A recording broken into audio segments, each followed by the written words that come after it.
Bonjour à tous, bienvenue, je m'appelle Gabriel Benda, je suis ingénieur informatique de formation et expert en conception de solutions d'intelligence artificielle. Aujourd'hui, j'aimerais voir avec vous le niveau 0, ce que moi je qualifie comme étant la base fondamentale, les connaissances dont il vous faut absolument pour pouvoir entamer votre parcours d'apprentissage dans le domaine de l'intelligence artificielle. Donc, cette vidéo va être assez brève, mais néanmoins très instructive pour pouvoir vous donner les billes de ce qui fait réellement les fondamentaux en matière de compréhension de l'intelligence artificielle. Donc pour cela, je vais résumer ici avec vous les thèmes les plus essentiels à savoir, à connaître au bout de vos doigts, quasiment comme un réflexe inné, pour que la suite puisse être très facile dans votre compréhension des concepts beaucoup plus difficiles qui vous viendront au fur et à mesure de votre apprentissage. Donc, première chose, qu'est-ce que l'IA? Qu'est-ce que l'IA? Qu'est-ce que l'intelligence artificielle? Bien que vous avez déjà entendu ce mot, le fait de pouvoir rappeler, c'est toujours une bonne chose. Évidemment, l'intelligence artificielle, dans le cadre, je précise bien, de ce qui nous intéresse, c'est de pouvoir créer et mettre sur pied et optimiser les applications d'intelligence artificielle. Nous allons définir, et les experts s'accordent en ce sens, de définir l'intelligence artificielle comme étant la capacité pour les machines, les ordinateurs, à mimer le comportement humain. Donc, quand on parle de mimer le comportement humain, c'est-à-dire à exécuter les tâches qui nécessitent la présence d'un humain. Donc, c'est par exemple le langage naturel. Vous lisez un texte, vous savez comprendre un texte, ou bien communiquer, évidemment.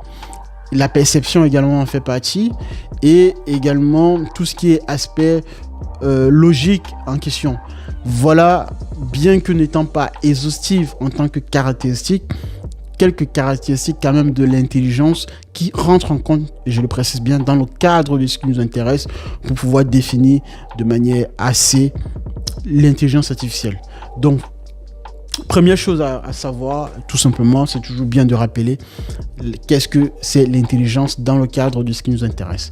La deuxième chose à connaître, à savoir comme thème, comme terminologie, c'est ce que l'on va appeler le machine learning. Le ML, machine learning en anglais. En français, on dira l'apprentissage automatique. Alors, l'apprentissage automatique, c'est tout simplement un champ, une branche au sein de l'intelligence artificielle. Ici, on va prendre le champ de l'intelligence, on va essayer de l'appliquer pour que les machines soient capables d'apprendre à partir d'un certain nombre de données. Donc, à partir d'un certain nombre de données qui vont servir d'entraînement, de données d'entraînement aux machines pour que par la suite les machines puissent de manière délibérée, sans intervention humaine, s'exécuter sur certains environnements, pouvoir trouver des inférences. C'est le thème en question ici, de trouver des inférences entre les données d'entraînement qui lui ont permis son déploiement et les données que la machine sera susceptible de rencontrer dans un futur.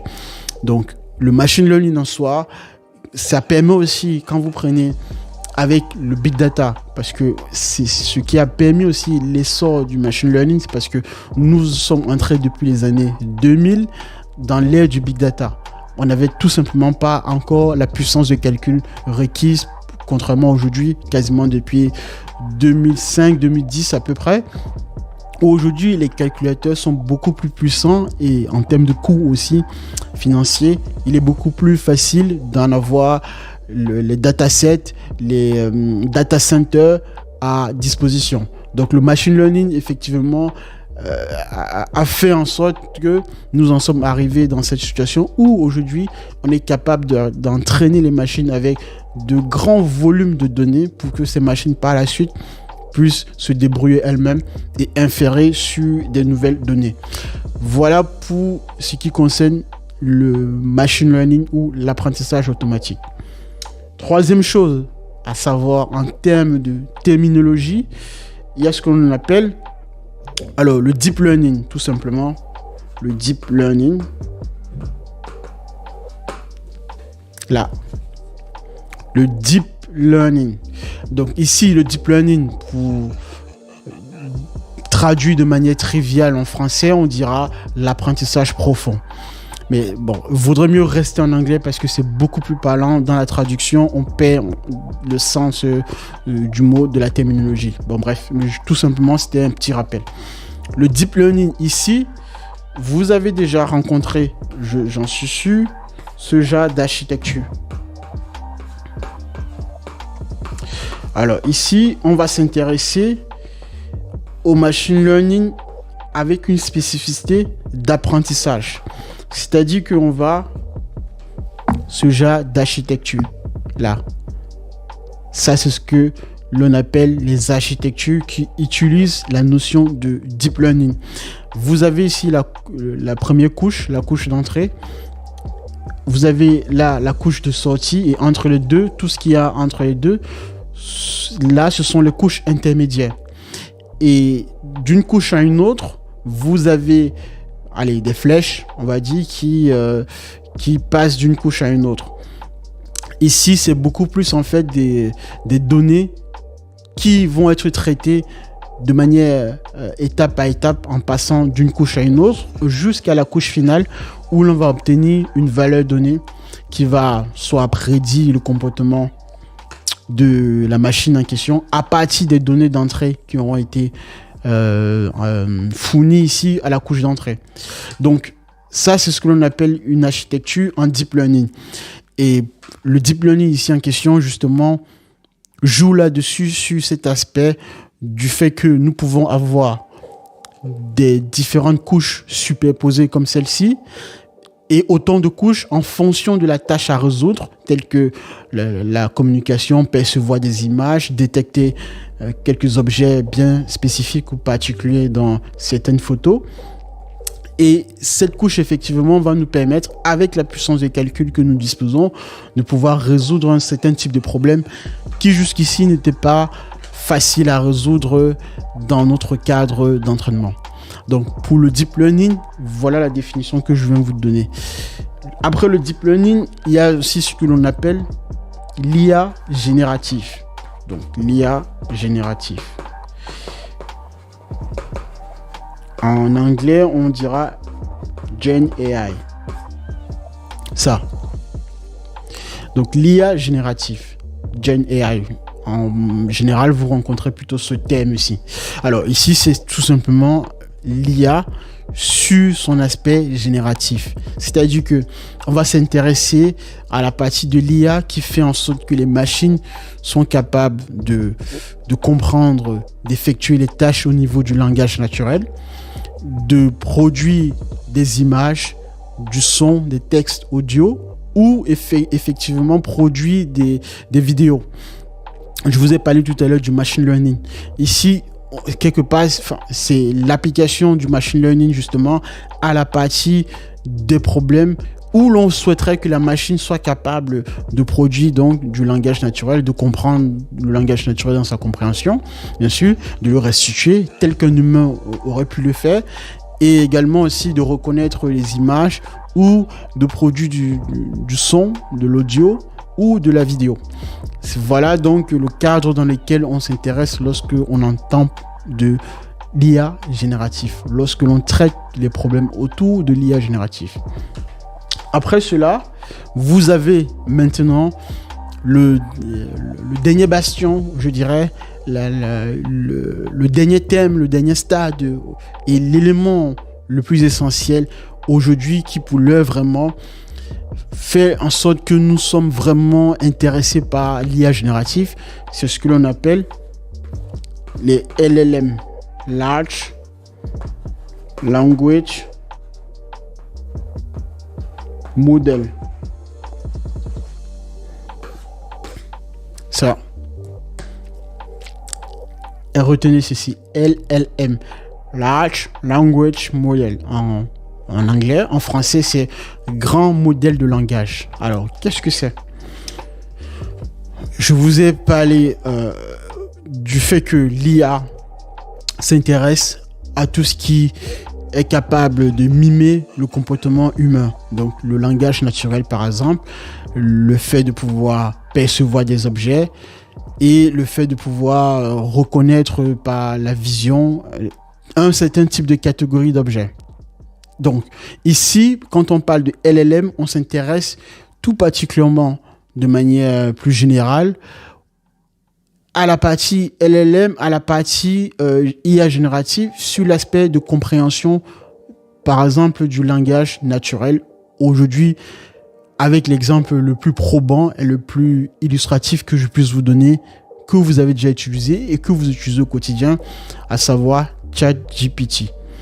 OpenAI, donc la start-up en question qui a mis sur pied ChatGPT. Alors, un LLM, c'est quoi? Pour définir clairement ce que c'est qu'un LLM. C'est un grand modèle de langage qui va être obtenu par entraînement d'un grand corpus de données textuelles.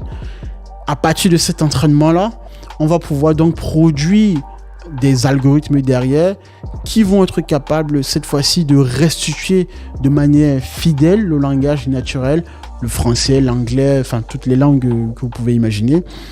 À partir du moment où on a pris un langage naturel et sur lequel on a fondé un entraînement assez poussé, le LLM est donc ce que l'on appelle un entraînement sur de grands corpus de texte en fait d'un langage naturel, et à partir de là on va obtenir in fine un modèle statistique qui va pouvoir sur cette base là nous servir de fondation pour adresser les problèmes de compréhension et de restitution du langage naturel en question.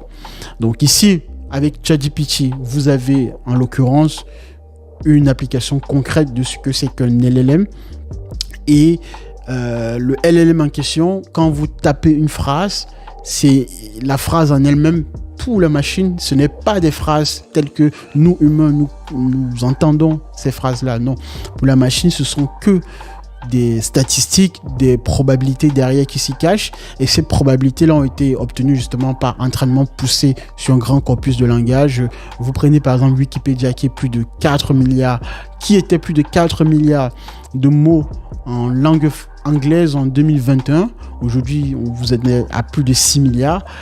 Bref, vous voyez la quantité de données et de textes sur lesquels on est capable d'entraîner nos IA pour obtenir des LLM. C'est donc ça effectivement la puissance des LLM, parce que l'entraînement étant intensif sur de grands volumes de données de texte, donc le modèle a été capable de reconnaître la plupart des mots ou des phrases que nous utilisons jusqu'ici à travers nos réseaux sociaux, nos livres, etc., nos bibliothèques. Et au final, on obtient donc ce que l'on appelle une distribution de probabilité qui décrit la vraisemblance d'une chaîne de caractères. Voilà la définition exacte d'un LLM. Ça, c'est important. Je m'arrête là. Vous devez absolument connaître ce que j'ai dit précédemment. Donc, qu'est-ce qu'une IA? Qu'est-ce que le machine learning? Qu'est-ce que le deep learning? Qu'est-ce que une architecture basée sur le deep learning, bien évidemment, et finalement une IA générative, et là en l'occurrence ici un LLM. Je m'arrête là, on verra la prochaine fois la suite des bases à savoir quand il s'agit de comprendre l'essentiel et les fondamentaux pour pouvoir entrer dans le domaine de l'intelligence artificielle. Mettez un pouce en dessous de la vidéo et bien sûr commentez, et merci de m'avoir suivi, restez concentrés. Au revoir.